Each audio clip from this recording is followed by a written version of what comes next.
Denny Hamlin won the war, and one of the most respected voices this sport has ever put on television just admitted he still will not sit down to dinner with him. That is not a rival driver talking. That is Larry McReynolds, the crew chief who ran Dale Earnhardt's only Daytona 500 win, and a longtime Fox broadcast voice, asked whether he and Hamlin had finally made peace. His answer patched the relationship and buried a knife in the same breath. The settlement was supposed to close this. Hamlin has the points lead, the charters, the verdict he wanted. So why is the conscience of the garage telling you the wound is still open? And what did the win actually cost him? Understand who is saying this, because it changes what it means. When two drivers feud, the garage shrugs. This is not that. McReynolds has no charter, no points, no trophy on the line against Hamlin. He is the voice a generation of fans has trusted to tell them what a moment really meant. So when a man like that tells you the relationship is technically repaired but personally frozen, he is not settling a score. He is writing the first draft of how the garage remembers the man leading the championship.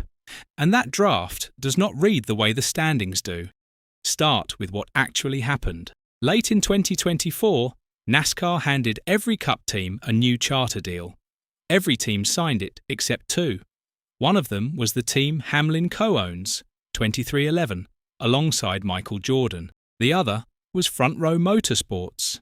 Instead of signing, they sued the sanctioning body and aimed it straight at the France family and how this sport divides its money. That fight went to a federal courtroom last December, and it did not stay quiet.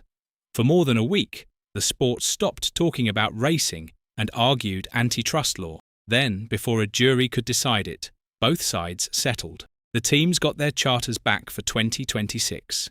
Every chartered team walked away with permanent evergreen charters.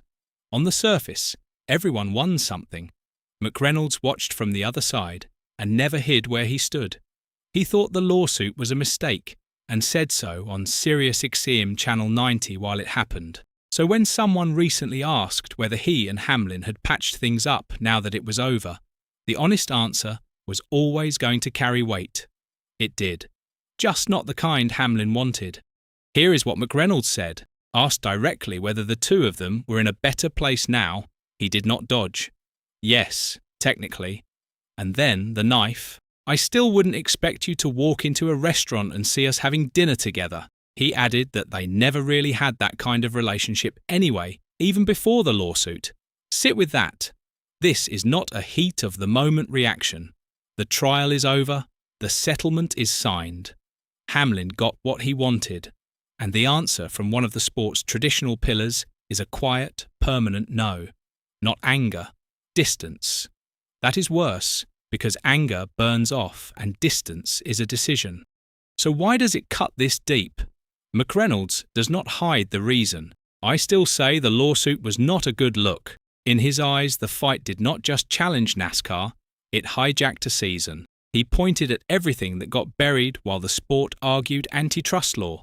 The new cars, the new Chevrolet body, a rookie season for Connor Zilisch nobody discussed, because the garage talked about nothing but the trial.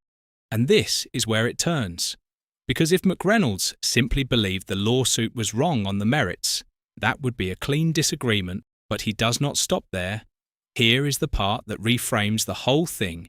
He is genuinely glad about how it ended. I am so thankful that they settled and didn't take it to the jury. His fear, he explained, was a jury that barely knew the sport being handed its entire future to decide. Read that back slowly. He thinks the outcome was good for the sport, that NASCAR ended up stronger than it went in.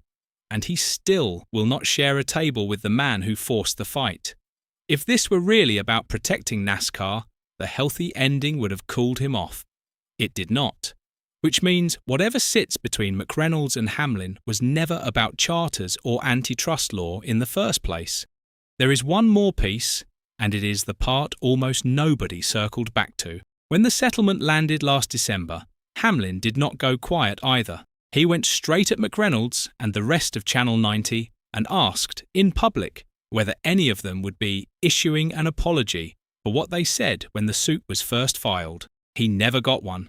McReynolds has not given an inch since. So the apology Hamlin demanded and the dinner McReynolds refuses are the same standoff, still frozen long after the lawyers went home. Now step back and look at the shape of it. Everyone treated the settlement as an ending. Permanent charters, handshakes, the sport moves on.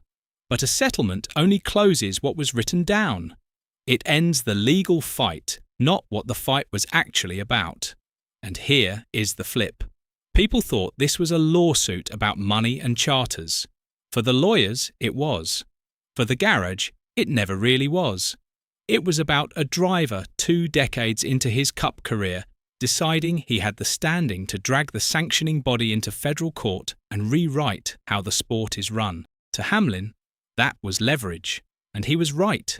It worked. To McReynolds and the traditional voices who built this thing, it was a man breaking a code that no settlement check can repair. That is why the good outcome did not fix it. You can settle a contract dispute. You cannot settle a disagreement about who Denny Hamlin is now. Is he the future of team ownership who forced a broken system to change? Or the guy who put the sport on trial and made everyone stare at a courtroom instead of a racetrack? McReynolds already answered that, quietly, without raising his voice, and the old guard did not land on Hamlin's side. So let us be honest about what this really is. Denny Hamlin is having one of the best stretches of his career. He erased a massive points hole, 129 down at the low point, and turned it into the regular season lead, including the first 3 race-winning streak he has ever strung together. He is the championship favourite and, right now, the most powerful owner-driver in the sport. By every number that goes in a record book, he won. But McReynolds just reminded everyone that the record book does not capture everything. There is a room in this sport, the crew chiefs, the broadcasters, the lifers who were here long before Hamlin bought a charter, and it keeps a different kind of score. In that room, Hamlin did not win. He got exactly what he wanted and lost something he assumed came with it. The benefit of the doubt from the people who decide what a champion is supposed to be. That is the part no settlement could touch. A courtroom can hand you charters. A point system can hand you a lead. Neither one hands you back the respect of a garage that watched how you got there. So the question was never whether Denny Hamlin won. It is whether winning like this was worth what it cost him in the one room he cannot buy his way back into. Where do you land? Let us know in the comments below. And once you do that, make sure to click on the video appearing on your screen right now.